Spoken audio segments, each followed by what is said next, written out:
Hello, everybody. This is Rich Miller. I'd like to thank you for joining our webcast today. What we're going to be discussing is the latest straight from Sochi, 5 social media learnings. So before we get started, I do want to introduce our presenter today. Cathy is part of our Insight Services team. They're a group of professionals that work with our clients every day to help get really deep into social media data and find those insights that can, number one, inform business decisions, number two, help you connect better with your influencers, and then also possibly even help you engage more with these people, targeting, thinking about the who's, the where's, and the how's that revolve around social media. Cathy's been with Visible for a number of years, and it's just absolutely fantastic when it comes to finding these insights and things like this. Before that, she had a broad career in advertising and other market research. She's worked on the agency side, spending some time with Arnold, and she's also worked with a number of other research houses. But I think you're really, really going to enjoy her presentation today. She's great. So what I'm going to do now is I'm going to hand it over to Cathy, and she is going to take us through her approach. She's also going to talk about some of the high-level things that happened in Sochi, and then she'll get deeper into our 5 recommendations. Cathy, it is all yours. Thank you so much, Rich, and hello, everyone. I appreciate everyone's time today. I'm very excited to share with you a few learnings that we uncovered from our analysis of buzz around the Olympics. So without further preamble, I'll dive right into a quick description of this data set that we collected for this analysis. So you can see here that we built a search around general keywords about the Olympics. So that would include things like Sochi 2014 and any derivatives of that. And again, this main query, think of it as the primary net that we cast. We collected approximately 16 million posts from across social sources. The time frame that we implemented was February 1st to February 23rd, so that's essentially 6 days from the opening ceremony all the way through closing day. So from there, we have our primary slicer that allowed us to really home in on a sampling of the dialogue around campaigns and TV ads and so forth. And this is just to see what bubbles up in the dialogue without, you think of it as purposefully looking for mentions of specific brands or campaign hashtags or anything more definitive. So a really very basic analytical construct, not a lot of slicing and dicing just yet.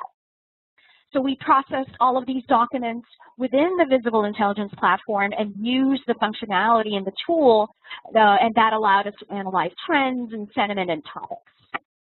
So let's take a look at what's going on.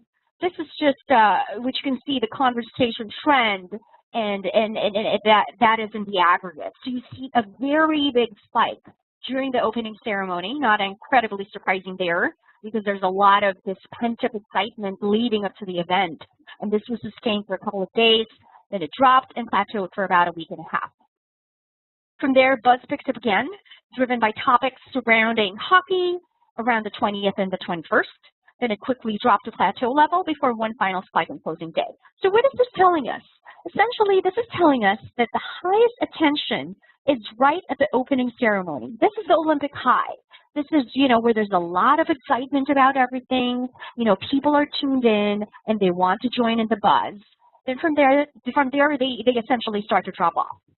So, no doubt about it, to get in on the action, if you will, and to fully leverage that kind of like this halo excitement, it just inadvertently created by the Olympics, a brand really needs to think of it as bringing out the big guns and ensuring strong media presence right at the beginning. But remember that this is where it's also critical in terms of the creative to do something that will stand out, to be able to compete with everyone else vying for consumer attention at this time.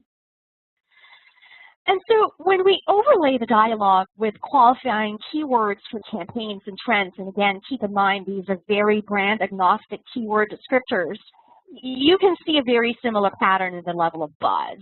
And just to quickly point out, the scale is different for this blue line, but what we're really trying to assess here is the overall buzz trend.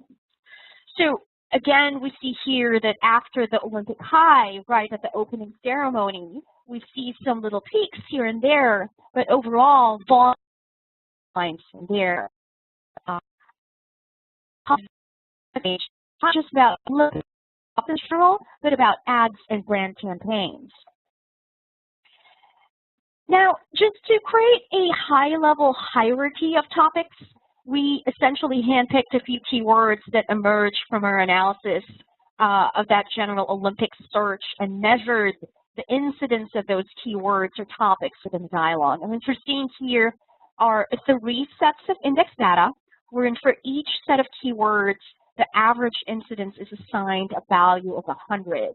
Then what we did was we indexed each keyword's incidence against that average value, and that allowed us to see how much more or less likely a particular topic appeared in the dialogue compared to the others in the set. So for example, looking at the set of topics on the left, comparing opening ceremony and the keyword LGBT. So both are over-indexed because the values are essentially above 100, but opening ceremony was essentially 133% over-indexed versus LGBT 72% over-indexed.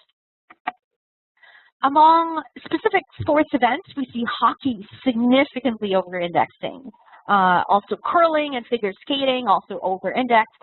And finally, looking all the way to the right, we see 4 brands over-indexing in the dialogue.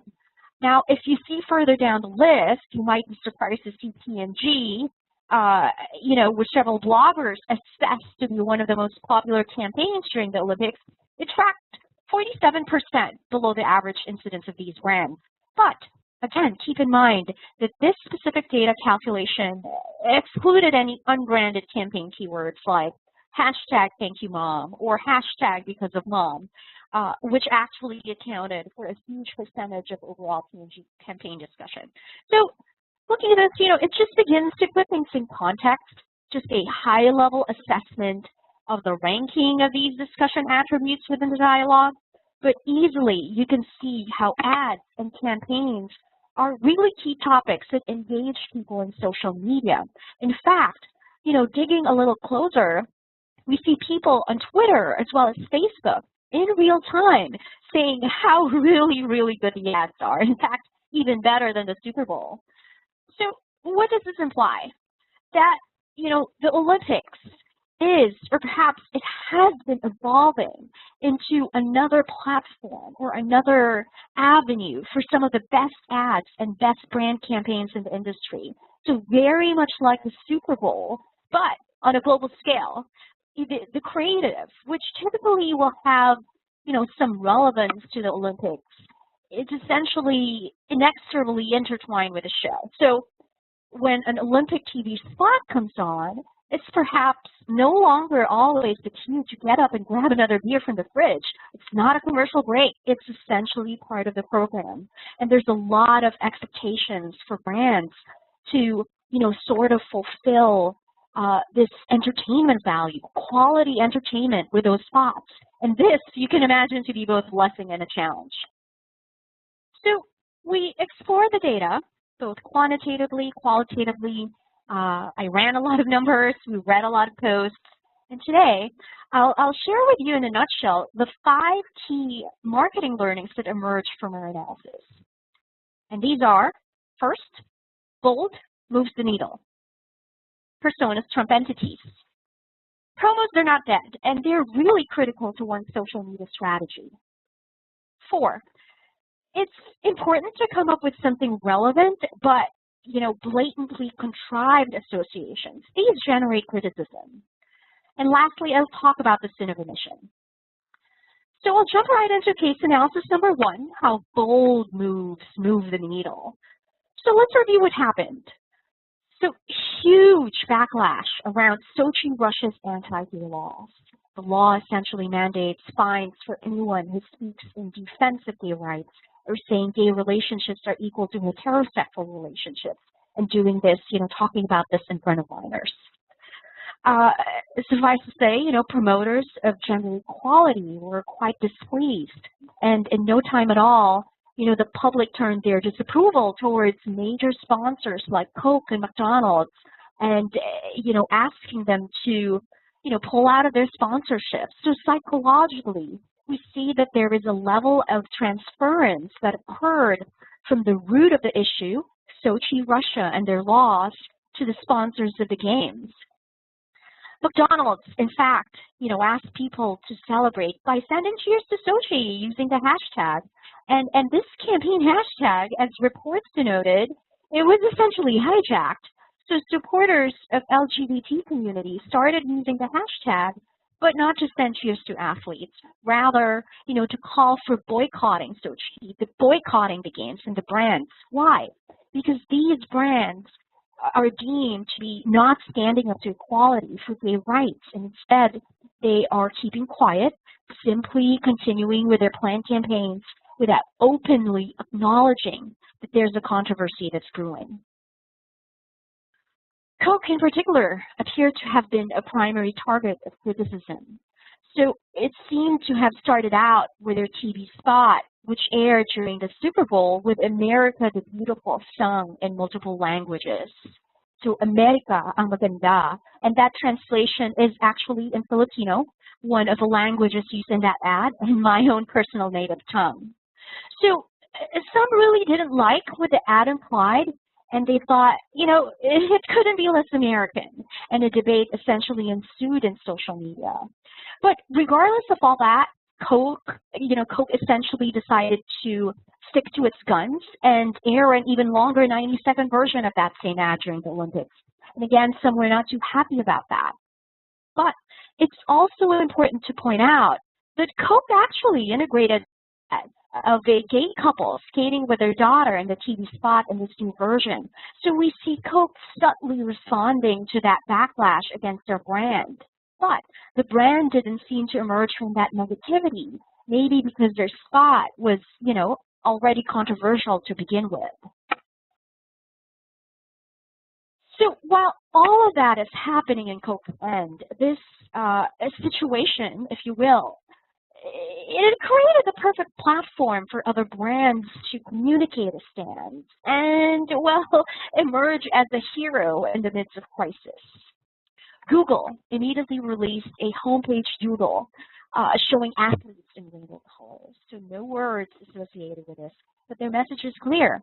We support the gay community. And the public was pleased. This is how it should be done, Coca-Cola. Very powerful, very bold move. Chevy actually had a similar tactic with Coke. They featured a gay couple in their ad, but they publicized what they did. They promoted their ad as an explicit and bold statement of their support of the gay community, and this was met with some kudos in the media. They even responded to, thank you and congratulatory tweetbacks, and they used that opportunity to reiterate their message of celebrating gender equality. Bold moves move the needle. And your next question might be, well, did it really move the needle? Yes. So you'll see Google and Chevy's proportion of positive sentiment jumping to a high after releasing the ads and sustaining that for several days. On the other hand, we see Coke's somewhat subtle moves being unsuccessful in driving brand favorability in social media and essentially resulting in negative net sentiment across the time frame for analysis. So bold really moved the needle. Okay, case analysis number 2, personas trump entities. So what we essentially did was we analyzed the retweet potential of several campaign tweets. And our observation essentially pointed to the idea that tweets from or about individual personas are more compelling and buzzworthy than tweets that are from or about more general entities. So here, in a couple of examples from Visa, we're comparing two tweets about figure skating. So one is generally about figure skating, 1,800 retweets, and the other about Meryl Davis and Charlie White, 5,700 retweets. And granted, the second one is some more exciting news about the two winning gold. Regardless, focusing on the athletes themselves and what's happening with them at the games will likely yield stronger opportunities for buzz pass along. Now comparing the Thank You Mom entity and tweets from a few athletes. So the call to action on the tweets that you see on the screen are all the same. Watch the Pick Them Back Up TV spot. So P&G essentially partnered with specific athletes, and P&G leveraged these athletes' own fan base of followers and had them promote the TV spot. And from what we can glean with the way the messaging is structured, the athletes seem to be, encouraged to add a little of their own personal touch to the tweets. But you can see how Lindsey Vonn and Gracie Gold's tweets, they had exactly the same last sentence. So I am who I am today because of Mom. P&G's official campaign handle generated an average of 6 retweets. Lindsey Vonn, 4,900. Gracie Gold, nearly 2,300. But, this begs the question, maybe they just had so many followers, that's why they got retweeted more often. Okay, so a simple calculation of retweet potential using the base of their followers as a way to normalize this data. We see the athletes significantly generating a higher proportion of retweets against the total base of followers. So it's sort of like levels the playing field, if you will. But you can clearly see here that personas trump entities. Okay, case analysis number 3, promos, and why it is really becoming a strategic execution as opposed to just add-on to any social campaign. And we'll start with a quant. So we looked at P&G's total campaign posts, and the phrase chance to win essentially bubbled up in our discovery of key themes. So using a simple search for that exact phrase, we determined that these posts comprise nearly a quarter of P&G's total campaign posts. And that's pretty significant. So we didn't find any other specific campaign element that singularly accounted for this much proportion of buzz. So then, using the functionality within the Visible Intelligence platform, we determined that 97% of those chance to win posts, they were all actually retweets. So essentially, a few hundred tweets, about 380, generated nearly 13,000 retweets. So that's a multiplier of 34. So promos are a buzz multiplier, and they compel pass along. And here we see evidence of best practices in terms of maintaining thematic consistency with the execution of these promos. We see P&G partnering with a couple of influential mom profiles and having them promote the giveaway, and also the consistent use of the Thank You Mom hashtag by these market-specific portfolio brand Twitter handles. Bottom line, people continue to want incentives, and promos are an enduring strategy, especially in social media. Case analysis number 4, thematic associations should not be forced. So Visa, they heavily promoted the hashtag Team Visa during the Olympics. And some people responded with, well, what is Team Visa? It's not even an Olympic team. Oh, right, it's marketing. So someone was tasked to think of the best way to seamlessly incorporate branding with the spirit of the games, and this was the solution. The result was, a 15% point drop on net sentiment comparing Visa as a whole and homing in on the hashtag Team Visa, clearly showing that, the public did not deem this to be an elegant way of creating an association with the Olympics. Coke continues to struggle. So 2% of its negative posts centered on its endorsement relationships with 2 Olympians, Ted Ligety and Michelle Kwan. So for Ted Ligety, Coke essentially released a video which kicked off by saying, Ted Ligety drinks the Coke before each race. Superstition or superpower? And many reacted negatively to the video. For Michelle Kwan, she was essentially criticized by the Center for Science and the Public Interest because of her dual role as a Coke endorser as well as an ambassador promoting health and fitness alongside Michelle Obama. So really, in the public's opinion, these partnerships really don't make sense, and it's segued to general criticism towards Coke. And we see tweets like, using the Olympics to sell sugar water. Coke is no longer it. McDonald's didn't exactly release a campaign that demonstrated how burgers and fries gave Olympians super energy, but many simply, saw their sponsorship of the Olympics as inappropriate. In fact, even God did. So profile tweet of God, he tweeted to 1.23 million followers. McDonald's sponsoring the Olympics is like Jack Daniels sponsoring the prom. And the result, over 4,500 retweets of that same post and countless more derivatives of, what people thought to be the most unlikely combinations. All of these adding up to about 9% of McDonald's total campaign posts. So, no, McDonald's didn't attempt to verbalize an explicit association with Olympics or Olympians or specific athletes, but its visibility as a major sponsor within this event in and of itself was really deemed as inappropriate enough to generate criticism as well as mockery, as you can see here.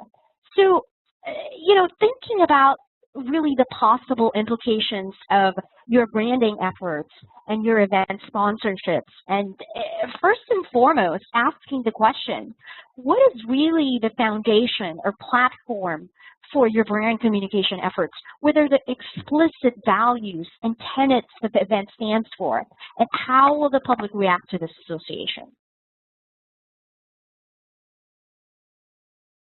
Last case analysis for today, the Sin of Omission.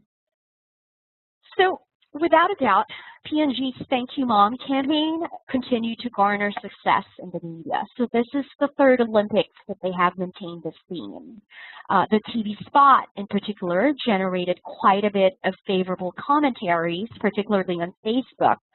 And to the point that we see viewers expressing gratitude towards P&G just for emotionally engaging them with this TV spot. And remember, as I mentioned at the beginning, there is this expectation to be entertained, to be inspired. And even then, they feel the same way. #Mantears, as the last post indicated. But, by spectacularly advocating gratitude towards moms in a theme that is, deemed as gender neutral, so parenting, P&G has essentially paved the path for a mom hero worship theme, but the other side of which essentially implies a sort of disregard for fathers and their contributions and sacrifices as a parent. At least this is how some people feel about it. So people use words like discriminatory and sexist. The story being portrayed is essentially not the full story. Not that it ever really is in a 30-second spot, but the point is, where there are only two factors that comprise a whole, as in this case, just this blatant disregard for one of the two factors essentially equates to a sin of omission. And, now I wonder, after sticking to this focal point for 3 Olympics in a row and garnering quite a bit of success with these campaigns, really, it probably doesn't make sense anyway for P&G to change the story. But there is a key opportunity here. And in fact, I'm a little bit surprised that no brand has yet taken the challenge to sort of respond to the flip side of this campaign, and doing that boldly and also unapologetically. So all in all, this comprised 2% of campaign posts, and it registered a net sentiment that's around 6% lower than the total campaign posts for P&G. So that essentially rounds up our 5 key learnings today. Again, bold moves the needle, personas trump entities, promos are enduring, contrived associations are criticized, and omission is a sin. And some of these learnings, they're not new, but sometimes we marketers tend to forget and need to be reminded and inspired by what's going on around us. So, thank you, Sochi, for these learnings. Again, my name is Cathy. I'm a senior analyst for Visible Technologies. Use the hashtag that you see on the screen to engage with us in a dialogue about the findings that we presented here. Thank you so much for your time today, and kicking it back to you, Rich. Thank you very much, Cathy. That was super, super interesting. Hopefully everybody got something out of that. We really do hope you have something you can take back to your office today and maybe think about things a little bit differently. A quick little overview of Visible, just in case you don't know who we are. We always think it's valuable just to let you know a little bit about us. We are a social listening platform, and we really differentiate ourselves on two different factors. One is really just having data that you can trust, the amount of data, the breadth and depth of that data, and then also having the industry expertise that will really help you get that insight out of that data. That's people like Cathy. So if you liked what she had to say and what she found in the Sochi Olympics, you'd be absolutely ecstatic with the types of insights that you can find around your business. Next steps. So a couple little things here, just in case you are curious about how to get in touch with us. If you would like a demo of the Visible platform, or you just want more information, or you want to just reach out to us, ask us a question about some of the analysis on the Sochi Games, anything at all, a couple of ways that you can get in touch with us. One is info@visibletechnologies.com. On Twitter, you can hit us at Visible. If you do go onto our website, there is a contact request link, and there's also a demo request link to get a customized demo for you. Our Executive Insight series, the next thing we have coming up is going to be a really interesting one. We're doing it with Gleanster Research. They're one of the leading technology analyst firms in the market today, focusing on social media. And what we're going to be talking about is how you can use social media to help improve your next product or service launch. What we're doing is we're really trying to take social media data and show how you can apply it to those very, very basic marketing problems that you encounter every single day that may or may not be directly linked to social media, but should be linked to social media. So we'll be looking at how you can get insights to help your product launch. If you've got any questions for me, my email address is rmiller@visibletechnologies.com. Thank you very much for joining us. I'd like to say thank you very much to Cathy for all of her insights, which I thought were so fantastic. And we hope to talk to you soon. At the latest, April 8th. If you'd like to talk to us sooner, please reach out to us. Thank you again. Take care, everybody.